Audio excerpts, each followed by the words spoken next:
आपण जर बघितलं तर 8 ते 10 दिवस झाल्यानंतर देखील अजूनही रक्षाताईंच्या मुलीच्या संदर्भामध्ये ज्या गुन्हेगारांची नावं नोंदवली गेलेली होती केसमध्ये, त्यांना त्यातल्या 3 लोकांना अजून अटक करण्यात आलेली नाही. ते 3 लोक अजूनही फरार आहेत. पोलीस यंत्रणा त्यांना पाठबळ देत आहे का कोण त्यांना लपवतंय, त्यांचा आक्का कोण आहे हे नक्की शोधणं गरजेचं आहे. कारण एवढ्या म्हणजे एका मंत्र्याच्या मुलीबाबतीमध्ये जर 3 लोक फरार असतील, त्यांच्यावर कारवाई साधी पोलिसांना करता येत नसेल, तर हे पोलिसांचं अपयश म्हणावं किंवा त्यांना पाठीशी कोणीतरी घालतंय असं म्हणता येईल. महाराष्ट्रामध्ये जर आपण बघितलं तर महिला अत्याचाराच्या घटना ह्या मोठ्या प्रमाणात वाढत आहे. आणि दुर्दैव हे महाराष्ट्राचं की सर्वेमध्ये पण आशिया खंडातला आपला भारत देश हा महिलांसाठी सगळ्यात असुरक्षित देश म्हणून जाहीर होतोय.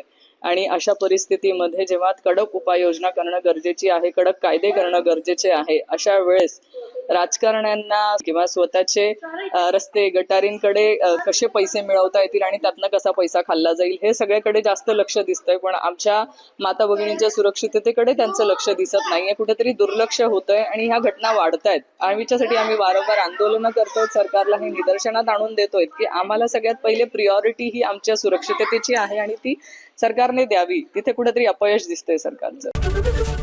एबीपी माझा, उघडा डोळे बघा नीट.